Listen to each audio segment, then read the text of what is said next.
Assalamualaikum warahmatullahi wabarakatuh. Perkenalkan, nama saya Ratu Syabrina Putri dengan NPM 23411083. Saya dari kelas Manajemen 23A. Pada pertemuan kali ini, saya akan membahas materi tentang Supply Chain Management. Pengertian dari Supply Chain Management. Supply Chain Management adalah strategi yang berhubungan dengan kegiatan produksi, shipping, dan distribusi produk dari perusahaan kepada pelanggannya. Tujuan Supply Chain Management. Tujuan dari Supply Chain Management adalah meningkatkan keefektivitasan koordinasi supply dan demand. Fungsi Supply Chain Management. Salah satu fungsi Supply Chain Management adalah sebagai penekanan biaya dan waktu pengiriman produk kepada pelanggan. Tak hanya itu, berikut 3 fungsi Supply Chain Management, yaitu yang pertama, fungsi fisik. Proses produksi merupakan salah satu bentuk dari fungsi fisik rantai pasok.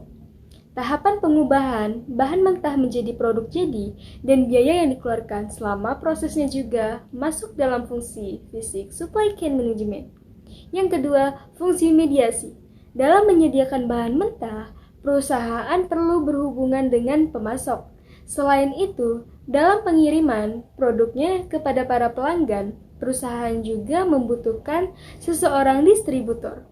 2 alasan tersebut adalah gambaran dari fungsi supply chain management sebagai mediasi.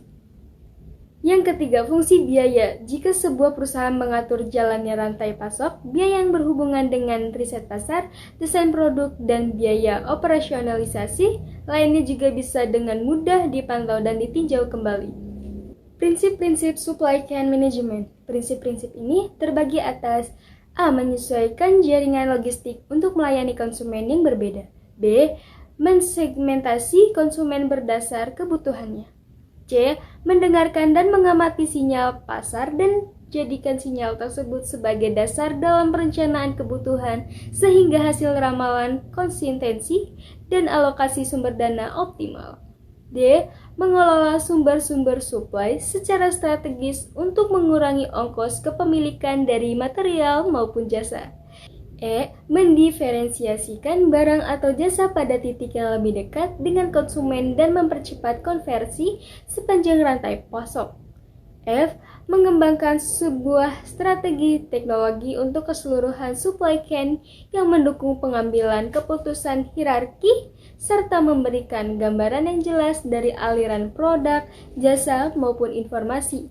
G. Mengadopsi pengukuran kinerja untuk sebuah supply chain secara keseluruhan dengan maksud untuk meningkatkan pelayanan kepada konsumen akhir. Proses dalam supply chain management. Yang pertama, perencanaan atau information. Proses ini berisikan kegiatan pengumpulan data apa saja yang berkaitan dengan supply chain. 2. Source and inventory. Strategi supply chain management adalah penjabatan antara perusahaan dan pemasok. Tentunya, perusahaan ingin menghasilkan produk yang terbaik untuk pelanggan mereka. Karena itu, perlu adanya tindakan seleksi pemasok atau supplier. 3. Produksi. Tidak hanya proses mengubah bahan mentah menjadi barang jadi, komponen satu ini meliputi uji coba produk hingga pengemasannya. Keempat, transportasi dan pengiriman. Perusahaan harus menentukan secara tepat transportasi apa yang digunakan untuk memindahkan pasokan bahan dan produk. Dan yang terakhir, kelima, pengembalian. Sebuah company harus bisa menangani komplain berupa pengembalian produk secara responsif. Manfaat supply chain management. A. Kepuasan konsumen. B. Meningkatkan pendapatan. C. Menurunkan biaya. D. Pemanfaatan aset semakin tinggi. E. Meningkatkan laba. F. Perusahaan semakin besar. Cukup sekian materi yang dapat saya sampaikan. Kurang lebihnya saya mohon maaf. Wabillahi taufiq wal hidayah. Wassalamualaikum warahmatullahi wabarakatuh.